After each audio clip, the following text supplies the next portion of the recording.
Chapter 1. Eternal Ties. The night was heavy with the scent of rain as Rizel stood atop his sprawling penthouse, overlooking the city that stretched endlessly before him. His crimson eyes, like molten rubies, scanned the skyline with a mixture of longing and determination. He had waited for 2 centuries, watched humanity rise and fall, watched the world change, and yet his heart remained anchored to a memory that had long since faded from time.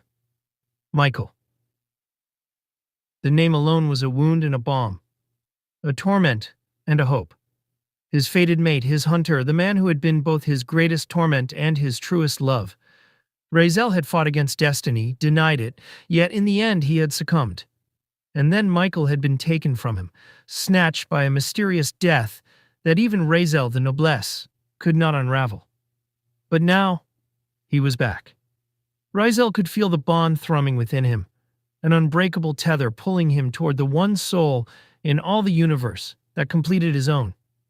Michael had been reborn, reincarnated into a new life, a mortal life, unaware of the centuries of love and pain that tied them together. Rizel turned away from the view, the rain starting to fall in delicate sheets against the glass. He made his way to his office, where a screen displayed an image of Michael in his current life. His dark hair was shorter now, his eyes a different shade of green, but the fire in them was unmistakable. He was living under the name Elliot Cross, a rookie journalist working for a small but ambitious newspaper. Rizel's lips curved into a small predatory smile. "You can't run from me, Michael. Not in this life. Not ever." Elliot sighed as he leaned back in his office chair, rubbing his temples. It had been a long day of chasing leads that went nowhere, and now he was staring at a blank screen, trying to write an article on an enigmatic billionaire whose name seemed to be on everyone's lips, Rizel Blackthorne. The man was a mystery wrapped in a riddle. His empire spanned multiple industries, technology, fashion, real estate, but his personal life was a complete enigma. No photos outside of public appearances, no interviews, and no one seemed to know where he came from. Elliot's editor had given him the impossible task of uncovering something about the man that wasn't already public knowledge. "Great," Elliot muttered to himself, pushing his chair back and standing up. "Let's just expose the most powerful man in the city. No pressure." As he stretched, the lights in the office flickered. He frowned, glancing around.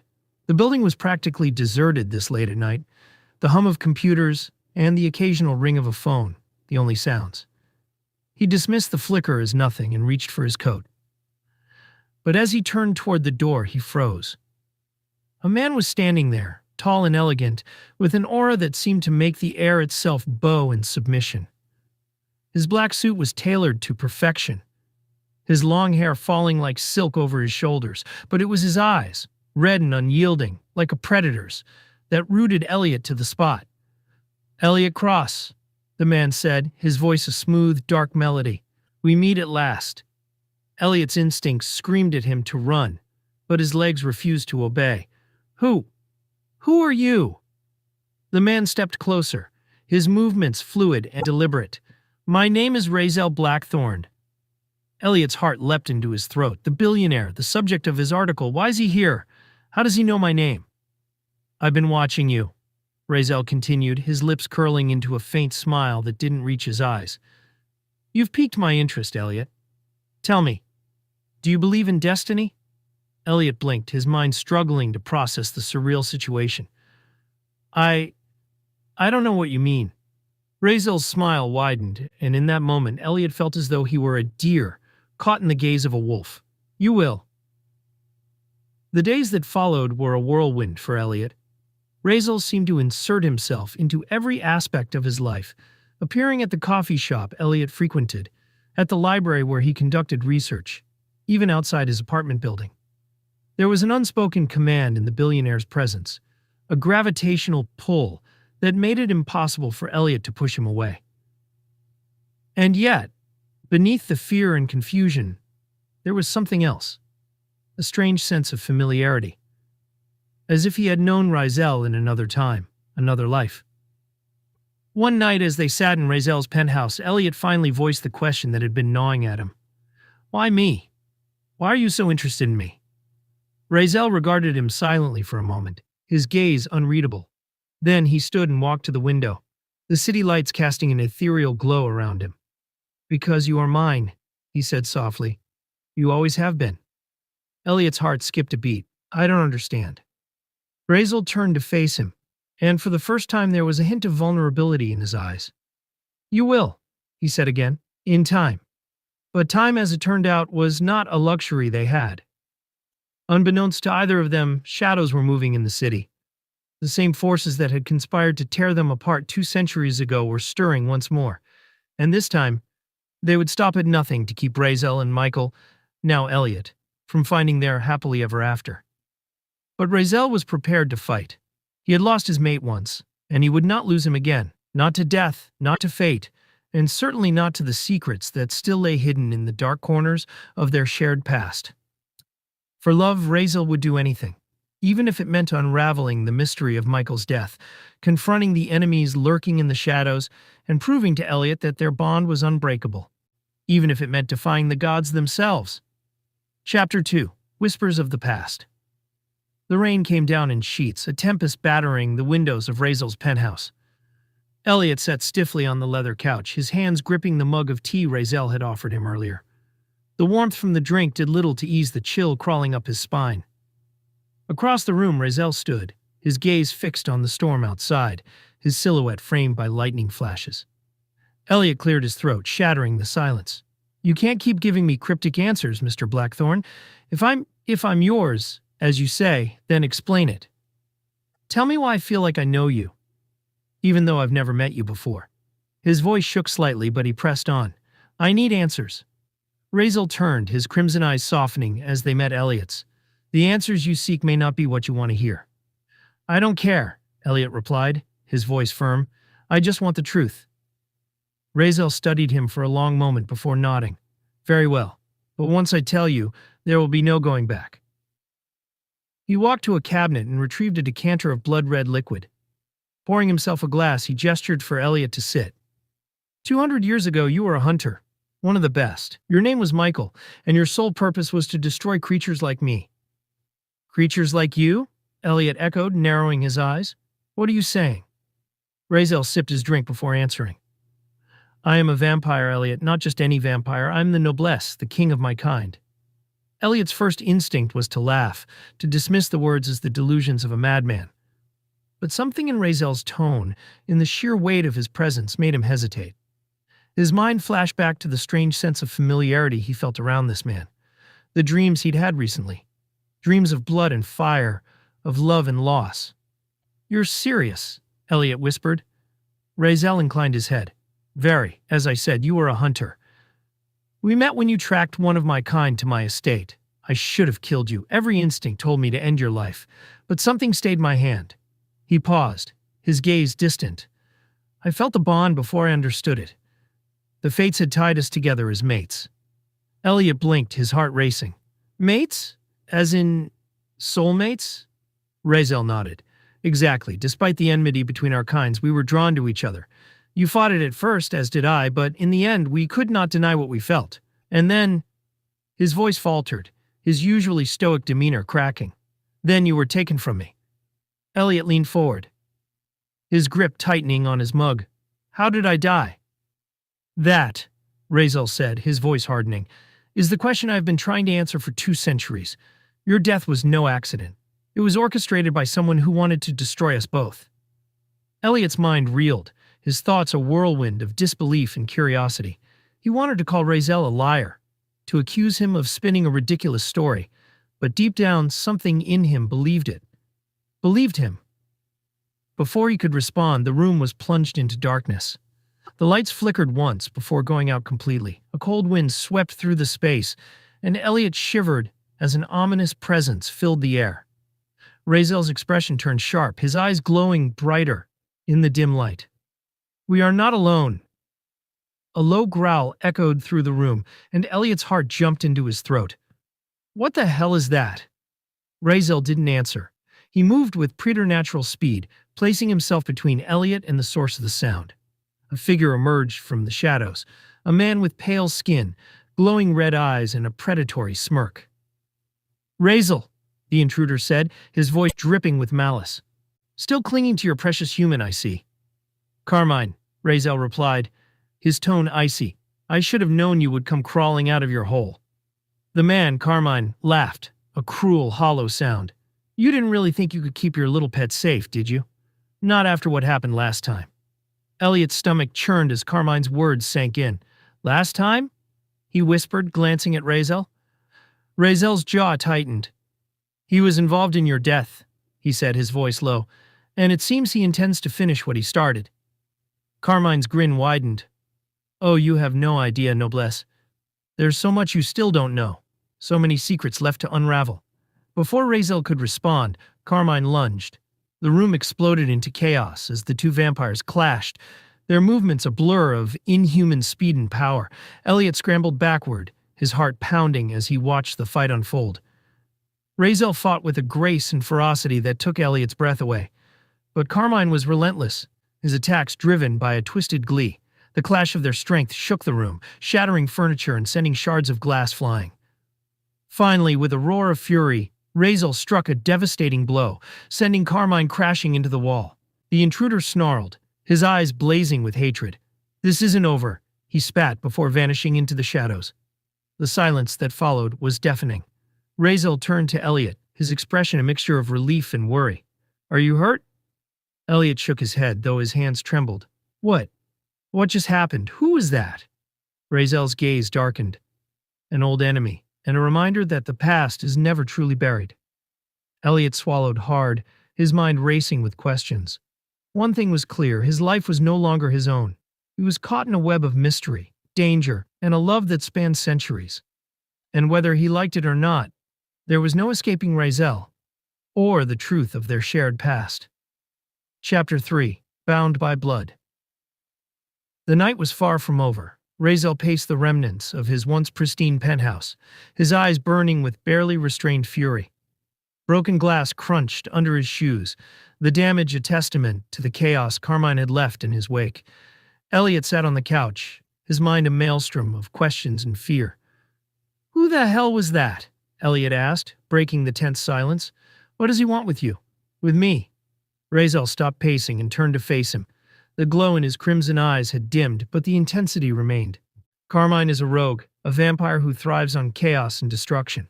In our previous life, he was one of the many forces working to tear us apart. His return now is no coincidence. Elliot frowned. Tear us apart? Why? What did we ever do to him? It's not just him, Razel said, his tone grave. There are factions within the vampire world that see our bond as an abomination. They fear the unity of a hunter and a vampire. Fear what it represents. To them, our love is a threat to their order, their power. Elliot scoffed, though his hands trembled. Love? You keep talking about this bond we supposedly had, but I don't even remember any of it. How am I supposed to believe all this? Razel's gaze softened. You may not remember, but the bond remains. It's why you feel drawn to me, why you sense the truth in my words even as your mind tries to reject it. Elliot shook his head, his frustration mounting. This is insane. My life was normal until you showed up. Now I've got vampires attacking me, you telling me I'm some kind of reincarnated soulmate, and… His words faltered as a sharp pain pierced his chest. He doubled over, clutching at his heart, his breaths coming in short, shallow gasps. Elliot. Razel was at his side in an instant, his hands steadying him. What's happening? What's wrong? I don't know, Elliot gasped, his vision blurring. It feels like something's burning inside me. Razel's expression darkened as realization dawned. The bond. It's awakening. What does that mean? Elliot asked, his voice strained. It means your soul is starting to remember, Razel said, his tone urgent. Your past life, your connection to me, it's all coming back. But the process is painful. Your mortal body isn't meant to handle the full weight of those memories. Elliot groaned as another wave of pain racked his body. So what do we do? How do we stop it? We don't, Razel said firmly. The bond is part of you, it cannot be stopped, but I can help ease the transition. Without waiting for Elliot's permission, Razel leaned closer, his lips brushing against Elliot's neck. Trust me, he murmured, his voice a soothing balm against the chaos. This will help. Elliot barely had time to register the words before he felt the sharp sting of fangs piercing his skin. His initial instinct was to push Razel away, but as the vampire's essence flowed into him, the pain in his chest began to subside. A strange warmth spread through his body, calming the storm within him. When Razel finally pulled back, his eyes were glowing brighter than before, a trace of Elliot's blood on his lips. "There," he said softly. "That should ease the burden." Elliot touched his neck, his fingers brushing over the faint puncture marks. "Did you just bite me?" "Yes," Razel said, unapologetic. "My blood carries the power to stabilize your awakening. It was necessary." Elliot glared at him. A little warning would have been nice. Razel allowed himself a small smile. "Would you have let me do it if I'd asked?" Elliot opened his mouth to argue but closed it again, knowing Razel was right. Instead, he let out a weary sigh and leaned back against the couch. "So what happens now? Do I just wait for more memories to come flooding back?" "Not exactly," Razel said, his tone turning serious. "Now that the bond is active, you'll be a target. Carmine and his ilk will stop at nothing to destroy you, and by extension me. We need to find out who's pulling the strings behind this and why they're resurfacing now." Elliot frowned. "You think Carmine's working for someone?" "I know he is," Razel said. "He's a pawn, always has been. The real threat is the one orchestrating all of this. Someone powerful enough to manipulate both vampires and hunters alike." Elliot's heart sank. "Hunters? You mean there are others like me?" "Not exactly like you," Razel said. "Most hunters are trained, not born into the role, but there are factions of hunters who would gladly join forces with vampires like Carmine if it meant eliminating me and you." Elliot ran a hand through his hair, his frustration mounting. "This is too much. I'm just a journalist. How am I supposed to fight off rogue vampires and secret hunter factions?" Razel stepped closer, his expression unyielding. "You're more than you think, Elliot. You were a warrior once, and that strength still lies within you. I will help you remember. I will protect you." Elliot looked up at him, his green eyes searching Razel's crimson ones. Despite everything, despite the madness and danger, a part of him wanted to believe, wanted to trust this enigmatic otherworldly man who claimed to love him. "Fine," Elliot said after a long pause, "but you better start giving me straight answers from now on." Razel's lips curved into a faint smile. "Agreed." But even as they struck their uneasy truce, a shadow watched them from the building across the street. Hidden in the darkness, Carmine's smirk returned as he whispered into a sleek, black communication device. "They've bonded," he said, his voice dripping with malice. "Just as you predicted." A cold, feminine voice replied from the other end. "Good, let them believe they're safe. Soon the real game begins." Carmine chuckled, his fangs gleaming in the moonlight. "It'll be a pleasure tearing them apart again." Chapter 4. Eternal Bonds. Elliot's awakening was not without challenges. The weeks that followed Carmine's attack were fraught with tension, as memories of his past life began to surface in vivid, fragmented flashes. He remembered hunting in moonlit forests, the scent of blood in the air, and the fateful night he had first met Razel. He remembered their struggles, their love, and the devastating betrayal that led to his death. But as his memories returned, so too did his strength. Under Razel's guidance, Elliot began to rediscover the skills that had made him one of the most formidable hunters of his time. Razel trained him not just to fight, but to understand the supernatural world, helping him unlock abilities he hadn't even known he possessed. One night, as Elliot practiced with a silver-edged blade in Razel's training hall, he turned to his mate with a determined expression. "We can't keep running, Razel. Carmine and whoever's behind him won't stop until we confront them. It's time to end this." Razel's crimson eyes glowed with pride. "I couldn't agree more. But this time we face them together." The final confrontation came sooner than expected. A cryptic message arrived, delivered by one of Razel's spies, a location and a challenge. Carmine and his master had revealed themselves, luring the pair into a trap they could no longer avoid.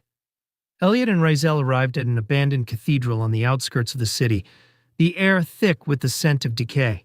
As they stepped inside, the massive doors slammed shut behind them, and shadows seemed to gather in every corner. "Welcome!" Carmine's voice echoed through the hall, dripping with mockery. He stepped forward, flanked by a dozen other vampires, their eyes gleaming with malice. Beside him stood a woman cloaked in black, her presence exuding a chilling aura of power. "So you're the one pulling the strings," Razel said, his voice cold and commanding. "Who are you?" The woman smiled, her lips curling in a way that sent shivers down Elliot's spine. I am Lilith, she said, the true heir to the vampire throne, and I will not allow a traitor like you to corrupt our kind with your ridiculous notions of love and equality. Razel scoffed. You mean your hunger for power? You've always sought to usurp me, Lilith, but your ambitions will end here. Lilith laughed, a sharp, cruel sound. You think you can defeat me, even with your precious human by your side? You're more foolish than I thought. The battle began in a blur of motion and fury. Razel and Lilith clashed with a ferocity that shook the very foundations of the cathedral, their powers colliding in flashes of crimson and black. Meanwhile, Elliot faced off against Carmine and the other vampires, his blade cutting through them with the precision of a seasoned warrior.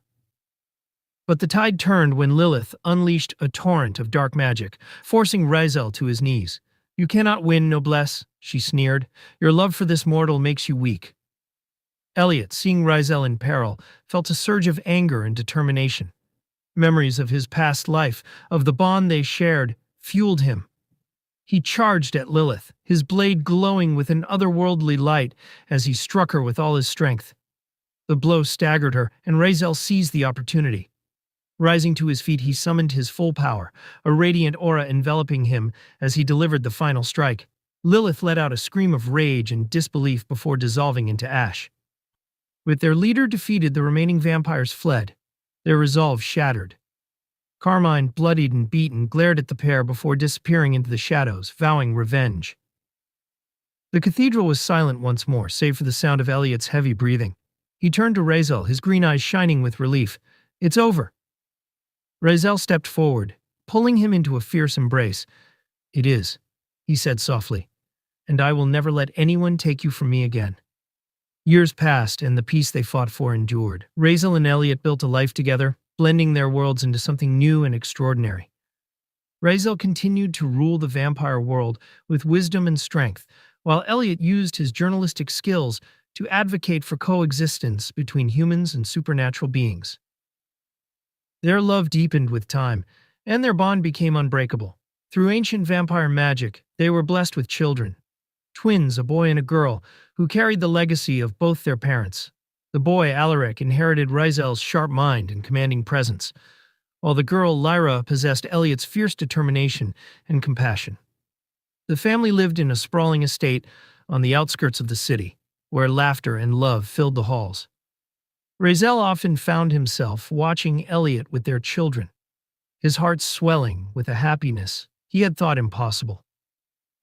One evening, as the sun set and the twins played in the garden, Elliot joined Razel on the balcony, wrapping an arm around his waist. You're thinking again, he teased. Razel smiled, his gaze soft. I'm thinking about how grateful I am. For you, for our children, for the life we've built together. Elliot leaned in, pressing a kiss to Razel's cheek. We fought for this. We earned it. Razel turned to face him, his eyes filled with love. And I will cherish it for all eternity.